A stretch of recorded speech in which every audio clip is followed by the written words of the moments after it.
Thank you for coming along tonight. Thank you for giving up your Friday evening. It shows a real sign of commitment to the 28-day challenge. So the purpose of the challenge is going to be to just go hardcore over the next 28 days.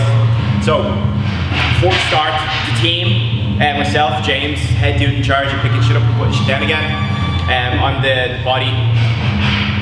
Luke and Dara are the brains behind the operation over here. So Luke on the left, Dara on the right. Steve is otherwise engaged tonight, so he's not here, but he will be here over the next couple of weeks. And the brain is, or the mind is Sarah. Okay. No, thanks. Yeah. James. Okay. So what do we need to talk about? We need to talk about two primary things today. Number one is the training. Number two is the nutrition. The training side of things is really, really easy. Okay. Essentially, it's really simple to show up and train 4 days a week. Eating well all the time isn't. That's where the real challenge lies. And we're going to talk about some strategies to get that shit locked down as we go into this. Apologies in advance if I drop a lot of F-bombs and curse a lot. It's just how I roll. So, can everyone hear me okay? Yeah? Sweet. With this sort of stuff, it's easiest to think about it as an entire thing, as to training, as to nutrition, and as everything that goes on around it, rather than just going, oh, I'm here to train. Okay, because that's only a very small part of it. There's so much more you need to understand and learn for long-term success. So that's where we use pyramids, because how do you build the tallest pyramid? Foundations, base, yeah. Wider the base, deeper the foundations, taller the pyramid. The wider the base, the better job you guys do getting the basics right and hitting the low-hanging fruit, the better your success on top of things. There's no point beasting yourself in the gym 4 days a week if you go home and stuff Mars bars into your face. Like, yeah, you'll get strong, but you'll still not look great, let's put it that way. So the goal is going to be, for those guys who have it to lose, and when I say guys, I mean guys and girls, 5 kilos of fat loss over the next 28 days.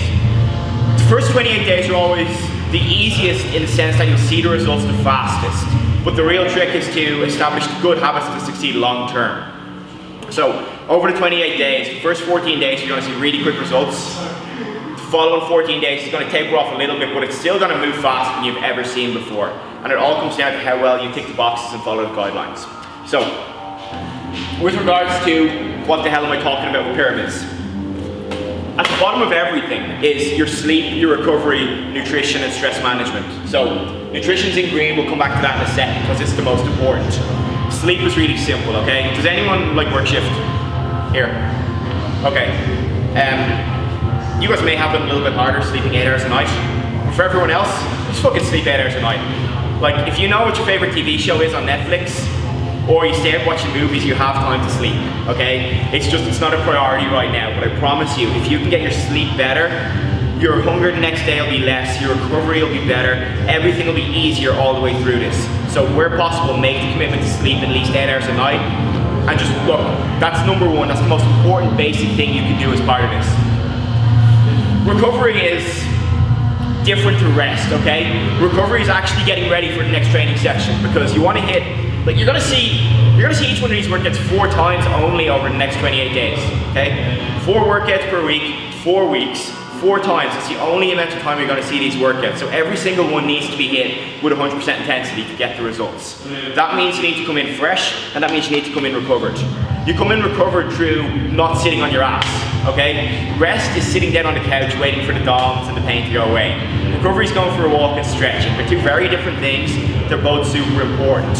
As we talk about the change in energy stores here, you'll understand why sometimes it's just easier to lie on the couch than it is to actually go up and go for a walk. Stress management is the biggest problem you don't realize you have right now. Okay, we are all, as a human race, we are more stressed than we've ever been in our lives. And we possess a unique capacity to create stress for ourselves. Like, basically, think about it this way, right? If I told you after we do the measurements, everyone who's in training gear, we're going to pull the shutters up and start with a 20 rep set of squats. So we're going to do like a warm-up set and then start loading weight on the bar, and you're going to go for 20 reps. We'll take the hooks out as well, so you can't stop. You can see safety racks on the fire rack over there. Once those hooks are gone, you've nowhere to put the bar back in, unless you fail a rep down here, okay? So we're going to do 20 reps like that, open the shutter up, and the little slight incline there, up and back 3 times, back in 10 burpees. We're going to do that twice. And if you get it done in 20 minutes, you're cool. If not, we'll cut it off, okay? We're not doing that. That's a lie. But what starts to happen is you start to visualize it and you start to see it. And what happens when you start to see it? The heart rate starts to pick up. You start to breathe a little bit heavier, you get ready for activity. Did everyone get that little kind of peak in adrenaline there straight away? So what happened is we just imagined it. We didn't even do it, there was no stressful situation there. And that's kind of what happens in everyday life. Like the things we worry about and the things we stress about, most of the time don't come to fruition, and when they do, they're never as bad as we thought they were gonna be. It may be an uncomfortable conversation in our head, and really it's just one or two words. We may think our entire world's falling down, and it's actually just another day. So, the thing we do as humans is we imagine stress and we create stress for ourselves because of it. You know, like the zebra in the savannah in like fucking Asia or Africa, wherever it is, doesn't worry about the lion coming to chase him, okay? He just goes about his daily business. When he sees a lion or a tiger or whatever, he darts off. And once he's safe, he just goes back to his daily business. Stress on, stress off, okay? But we go, stress on, fuck, I'm stressed about stress. And now I'm stressed about stress again.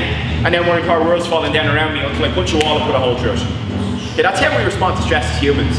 And the thing that happens with that is our adrenaline levels pick up, we get ready for activity. Off the back of that, our body secretes cortisol as a secondary function to liberate energy stores and keep us up just in case something happens. And we don't have a way to turn it off anymore. You turn it off by shouting at somebody, by punching somebody, or by exercising. Okay, 2 out of 3 are frowned upon in normal daily life now. So exercise is the single best way to eliminate stress and get on top of things. So managing your stress and getting into the gym is super, super important, okay? If you don't feel like training, fucking come and train anyway. It's 16 workouts over the next 28 days. I guarantee you will not regret it. You will feel better for coming into training. The nutrition side of things we're gonna come back to, simply because it's the biggest area to talk about right now. Movement quality is really simple. As humans, we're born with good movement. We can move our arms fully overhead. We can sit all the way down into a squat. We can bend over and pick things up without our backs exploding, or at least we should be able to. But what happens is over time, we lose that ability because we don't use it. If you sit down all day, your hips are gonna get short, your glutes are gonna stop working because you don't need them. Which means your pelvis gets pulled on, your back gets whacked out of line. You've got like the T-Rex desk posture, where your shoulder's all in this horrible position, your back gets weak, and all of a sudden you get shoulder pain from just fucking sitting around. That shouldn't happen. You shouldn't have pain in your body, okay? Who gets like back niggles, shoulder niggles, anything like that at all?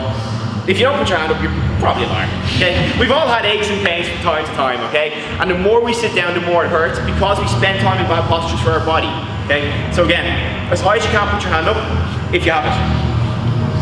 Okay, then put your hand a little bit higher. What is this? I said as high as you can the first time, okay? So there's a lesson there. Put your fucking hand up as high as you can every time in the workout. Give every workout 100%. Don't just go, oh yeah, I've this problem.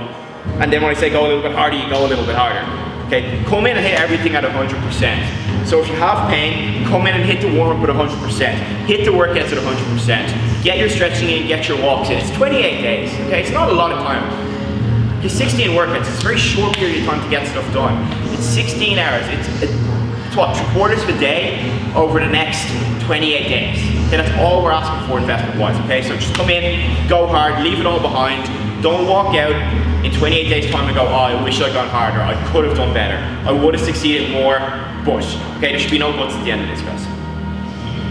So movement quality is gonna be just about helping you warm up so the workouts are as effective as possible. We'll do some like prescribed at-home stretching and sequences like that you can use. I would advise you to do it if you can, okay? If you have time, if you have the ability, then get in and do it. If you don't, showing up to train and following the stretching in here will cover like 80% of the bases. But if you've got the time to dedicate it. The next 4 levels, work capacity, hypertrophy, strength and power, this is where the appearance stuff really comes together. These bottom 2 are like the health markers. This is how you stay young, fit, healthy for life. Because if you've poor movement quality, you're more likely to get injured. If you don't sleep well and you're constantly stressed, you're more likely to have heart attacks. You know, it's not good long term. All of this stuff will help too, but this is more about the appearance. Work capacity is really, really simple. The more you can get done in a session, the better.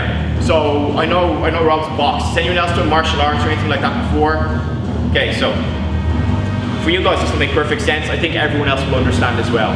If you're in a training session and you have a specific sequence of combinations drill, like you have like some sort of jab pump combo, the more time you can drill that while fresh, the better it's going to be.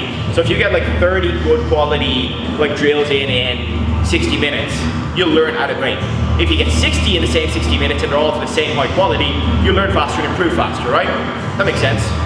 So what that means is the more good quality work you can get done in a session, the better your results are going to be. The training we're going to follow is a thing called density training. So density training is all about getting more work done in a specific time block. So let's say we're going to run through, like the lads are going to show you the workouts and the movements in a few minutes. But the more work you can get done in that time block, the better you're going to be. So it'll be something like, let's say one of them is stiff leg deadlifts and push-ups or dips depending on your strength level. So like a deadlift to just below your knees and 6 push-ups, 6 and 6 for 15 minutes. Okay, so let's say you get 8 rounds done in the 15 minutes in week 1. Okay. One word of advice before we go on to that.